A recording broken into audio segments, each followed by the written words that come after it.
how to clean carpets in this short little video. So stick around. It's not long and you're gonna learn how to clean carpets.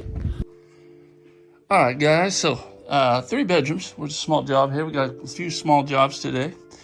And, you know, easy to clean, so I figure it'd be a good time to go ahead and make a video. So yeah, throughout here. So this is my initial deal. We do it pre-vacuum. So what we did is Brenda already vacuumed ahead of me. I went through, they didn't have any pets, but I noticed a lot of little dark spots right there.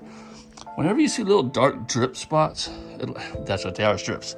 Like little brown spots in the carpet, that's usually like a water spill or something organic. So I'll just go through and locate all of those right away.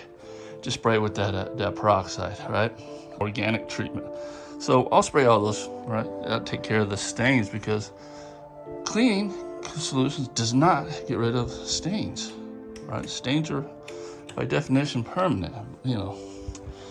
It's not soil. So what I'll do is I'll just go through and spot all those. You can tell they're all a little darker because I went ahead and treated those. Now I'm just gonna pre-spray. And we're gonna do some agitation. So it depends on the situation, whether we bring out the CRB machine or if we go ahead and just use the hand scrubber. What's up, Brenda? And she makes me look good. So yeah, I went through here and I noticed some dark areas, right? Spots. Treated all those with peroxide. No color or anything like that. So what we're probably gonna do with this is go ahead and bring out the CRB, scrub everything, and then after I pre-spray. All right, and it should be easy cleaning. So we got some bleach spots here. Nothing you can do about that, guys.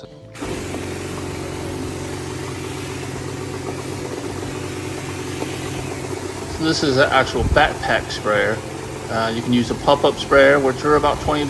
This is a backpack sprayer. They run between 120 to 250 bucks. This is what I consider the Mercedes of backpack sprayers. I love it.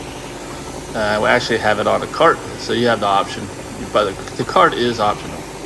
So these are just things you get just to make jobs go quicker, more efficient, right? Because this really sprays out really good. You don't have to stop and pump it or anything like that. This, my friend, is a CRB type machine. This is actually a multi-wash, so you can actually clean with this machine.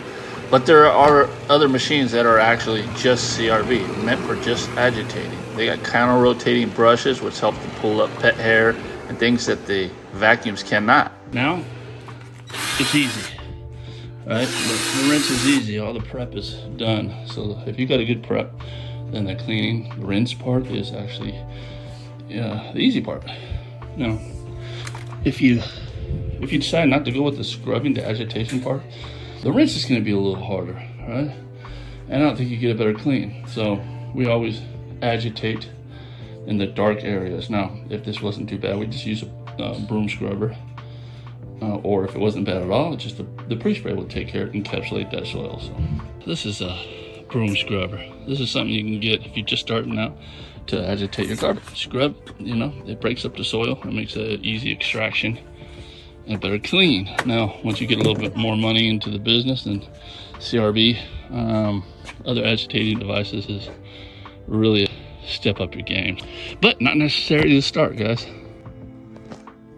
All right, so this is a truck mount. This is a typical truck mount. It's 425 Titan Hydromaster. There's a bunch of different ones out there, right? So this is more of an entry-level truck mount. 200 feet, 250 feet of hose run, no problem. Anything longer, if you're doing commercial and stuff like that, I do recommend getting a little bit more horsepower. But for me, small, commercial, and residential, it's perfect. Now for larger commercial, I usually do VLM for anyway, so I don't even need to use this. So what we do is just go ahead and check our settings. I put the temperature all the way up high because it takes a while for this to heat up. So you get about 180, 200 if I'm lucky. In the summertime, when it's hot, I can get 220. But pressure, PSI, at 500 for carpet cleaning.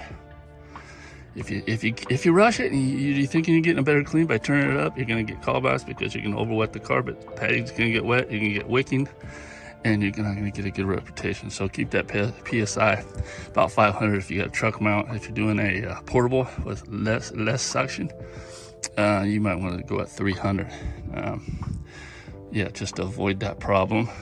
Let's see here. So we got the heat exchanger still here. Click that on so that heat actually heats up the water for you. If we were doing upholstery, we just put it on a pump with no heat, and it still gets warm, but not hot. And you don't need that much heat for upholstery, especially if it's a cotton wool or something like that. This is a metering deal. This is for a rinse. So if you're using high pH products like Sager's Code Red and just anything above 9 pH, you want to use a rinse. And that's what that jug is back there. I got a rinsing solution and it meters it. So many gallons per hour, and it'll meter it for you. So it's cool. It'll neutralize your pH. If you don't know nothing about pH and you don't know those technical parts of carpet cleaning, I do got a course, link below all my videos. And so what I'll do is just start it up. I'm not going to show you doing it because I need 2 hands. Okay, but choke, throttle, ignition, almost just like a lawnmower. All right, the fun part. So this is what everybody thinks the cleaning is, but this isn't really the cleaning. This is just a rinse. You know, we did all the prep work. We put down the pre-spray, we agitated, we did our specialty spot removal, and now we're just rinsing it out. This is just water coming out of here. Now, if I was using a high pH pre-spray, I would have a rinse solution coming out there. That's what we talked about earlier. But in my case, I use a product to where you don't need to use a rinse and cleans amazing. It's in that neutral pH. So what I'm doing is I'm going ahead and holding down the trigger forward and back, okay? And that's releasing the water. And as I'm pulling the wand back, it's actually picking up the water that I'm putting down. So it's rinsing it out and I'm picking it up. And if you see me go across the carpet quickly, that's because I'm doing dry passes afterwards. So right here, you know, I'm doing my regular cleaning pass, overlapping on the side and on the top when needed, if you're not against the wall. That way you don't leave wet spots. Overlapping is very important. And then I go back and do a dry pass. All finished up, looks great. All right, we're all done. We did a walkthrough, pulled all the hoses out. Now we're just gonna wrap the hoses up.